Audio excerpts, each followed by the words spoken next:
Collecting trophies in PS4 games can be fun. It can give us some interesting things to do and a reason to fully explore a game, but sometimes these trophy challenges go a little bit beyond what is fun and end up being tedious, frustrating, or just insanely hard. Hi folks, it's Falcon, and today we're talking about 10 nearly impossible trophies on the PS4. And just a quick disclaimer, we're not talking about trophies that are literally impossible to complete, like multiplayer ones where the servers have been shut down or connected to terrible games that no one bothered to get. We're specifically talking about the hardest trophies we're aware of. Also, quick spoiler warning for Red Dead Redemption 2. Starting off with Red Dead Redemption 2 at number 10, the It's Art achievement. Maybe one of the most mysterious and pointless achievements I've ever seen. This whole thing revolves around a squirrel statue. The description for this one is find a permanent home for the squirrel statue, and only 0.4% of players have actually bothered to do it. And you know that number would be a lot lower if it wasn't a game made by Rockstar. No one would do this nonsense anywhere else. So how does this one work? Well, first you need to complete 5 hunting quests. Not too hard so far, but after that you'll get a request from Ms. Hobbs. You talk to her to get a squirrel statue. What do you do with the squirrel statue? Well, if you've built John's house in Breacher's Hope, you put the squirrel statue on the fireplace mantle. Think you're done? Well, that would be an easy thing to do, but now you have to wait 24 hours and the squirrel statue disappears. So you have to look around the ranch and find it again, put it back on the mantle 5 times in a row. You put it down, wait 24 hours, it disappears, you find it somewhere on the ranch, you put it back and do it again 5 times. And you're still not done. The statue disappears one more time, but this time it always appears on top of Mount Sean, so get it up there and you're finally done with this one. Yeah, considering how much mysterious stuff is in Red Dead that isn't covered by achievements, it's kind of baffling that this is. So if you want platinum, you better get used to looking for this guy. At number 9, Crash Bandicoot Remastered's Practice Makes Perfect achievement, where you have to earn 26 relics, gold or better. I think that everybody who played Crash Bandicoot when they were kids and came back for the remasters ended up saying, this game is harder than I remember. And yeah, Crash Bandicoot on the PlayStation 1 wasn't an easy game, but some of the changes made when developing the remastered version actually ended up making it a bit harder. Basically, the jumping is just a little off, making what was already a difficult challenge in the original game, getting all the gold relics, even harder in the remastered version. The achievement Practice Makes Perfect asks players to get the highest rank in time trials for every single level in the game. That might not sound so tough, but these times are incredibly strict. They require pixel-perfect platforming if you even want to get close to the gold. And you're going to have to do that for every single level. The remastered sequels have these relics as well, but they're not nearly as hard to complete. Those games give you some new moves that make getting around the levels and finding shortcuts a little bit easier. In Crash 1 though, you're stuck with the basic moveset, and the only way to do well is memorize the level and play it perfectly. Or, if you're like us, you barely manage to finish the game normally, let alone complete these infuriating time trials. At Final Fantasy IX, the Hail to the King achievement, where you jump rope 1,000 times without tripping, and obtain the King of Jump Rope. The original Final Fantasy IX didn't have any trophies on the PS1, but the re-release did give us a formal reason to relive the nightmare that is completing the 1,000 jump rope challenge with the Hail to the King achievement. Here's the thing, it was bad enough on the PS1, and it was bad, believe me, but this port does not make things easier. No, if anything, it actually makes it harder, as there's a slight input lag from the HD post-processing applied to the game. It's something that's already tedious and frustrating. I mean, look at it. You have to jump rope 1,000 times without making a mistake, but with the added fun of having to deal with random lag spikes. This one sucked when it came out, and it's only gotten worse on PS4, where it's an actual achievement. At number 7 is Devil May Cry 5's Worthy of Legend trophy, where you have to clear all the missions with an S rank on all difficulties except Heaven or Hell. Devil May Cry is already a pretty tough game, but this achievement just takes things way too far. I know Dante likes his parties crazy, but this is just a bad scene, man. It doesn't sound so impossible at first. Worthy of Legend is where you clear all missions with the S rank on all difficulties except Heaven or Hell. You might think to yourself, oh good, I don't have to do it on the hardest difficulty. But no, it's a fake out. There is difficulty harder than Heaven or Hell on DMC5. The truly crazy Hell on Hell mode, which makes all the enemies as hard as the previously hardest difficulty, Son of Sparta. But you die in one hit. Oh, and on top of that, no checkpoints. Remember, you can't just survive this mode, you gotta get S rank in every mission. There's really not much to say beyond that. It's just incredibly tough.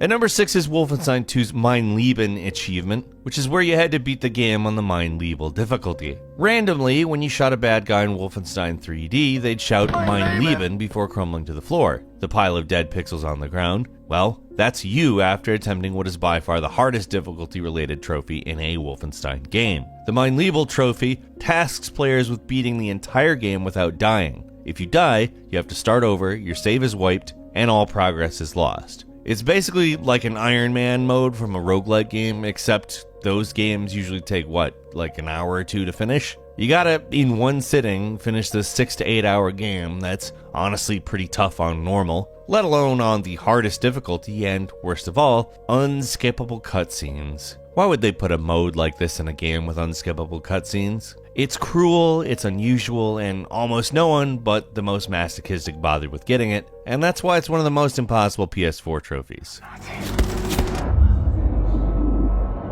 At number 5 is the Hyperlight Drifter Dash Eternal achievement, where you had to get 800 consecutive chain dashes. There's some pretty tough standard trophies in Hyperlight Drifter, but this is the most daunting. The Dash Eternal asks you to perform 800 consecutive chain dashes. These aren't regular dashes, you can't just hold a button down and keep going for this one. You need to tap the dash button at a very specific rhythm in order to make it a chain dash. Trophy hunters offer many tips for pulling this thing off. You need a zen-like calm and concentration if you want any hope of getting this trophy. Actually doing it doesn't end up taking that long, only a little more than 5 or so minutes, but actually pulling it off is the hard part. The rhythm of the taps needs to be absolutely perfect if you want to keep the combo going, and even though it builds up fast, 800 is still kind of, a lot. Rhythm challenges tend to pop up a lot in the hardest of the hard trophies, and for good reason, they're just the worst.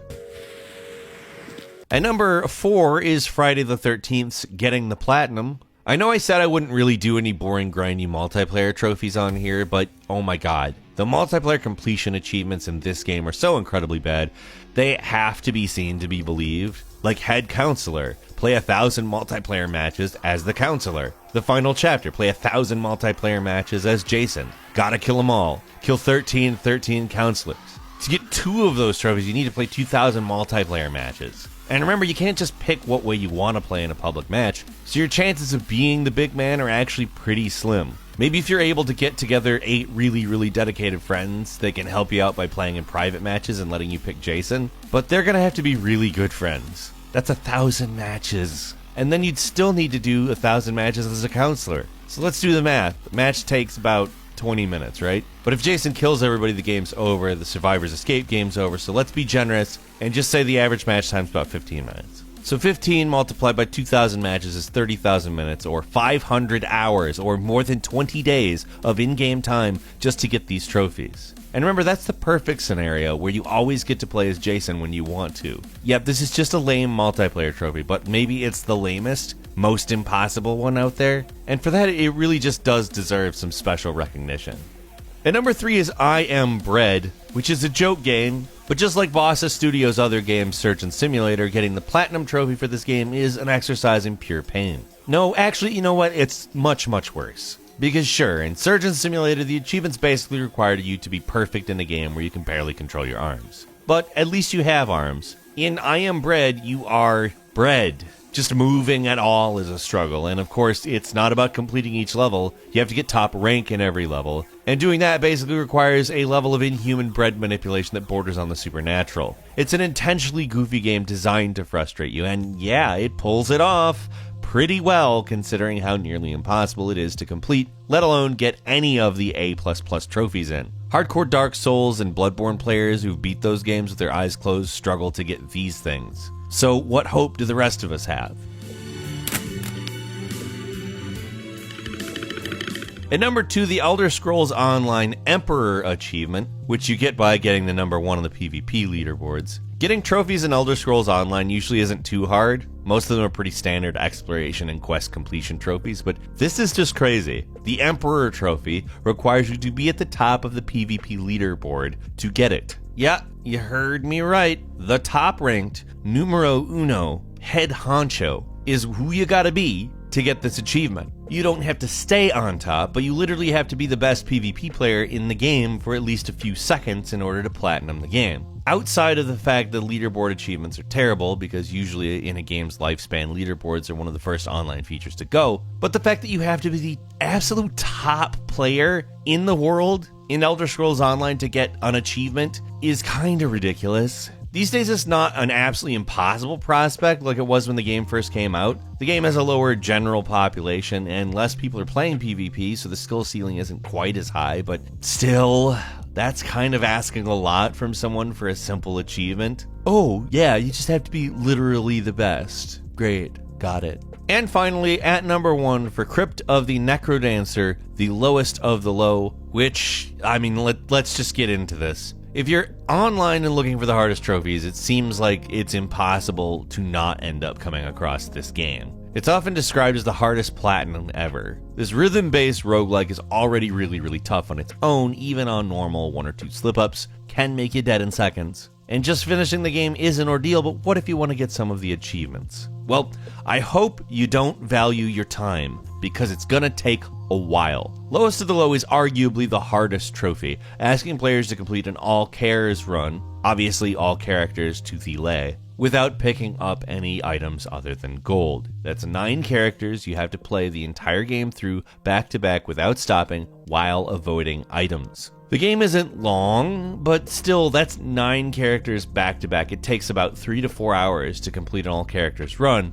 and you have to avoid items, which, you know, look at the game. They're everywhere. It's 3 to 4 hours of intense concentration, and you pretty much have to play perfectly the entire time. I don't know why so many of these games demand literal perfection for trophies, but yeah, to the few people who can actually manage it, my hat it's way off to you. I took my hat off, I threw it as far as I could. Hat is off to you. I cannot. That's all for today. What were some crazy trophies that you just could not get or spent forever getting and just go, wow, that was unnecessary? Leave us a comment, let us know what you think. If you like this video, click like. And if you're not subscribed, now's a great time to do so. We upload brand new videos every day of the week, and the best way to see them first is, of course, a subscription, so click subscribe and don't forget to enable all notifications. As always, we thank you very much for watching this video. I'm Falcon. You can follow me on Twitter @FalconTheHero. We'll see you next time right here on Game Ranks.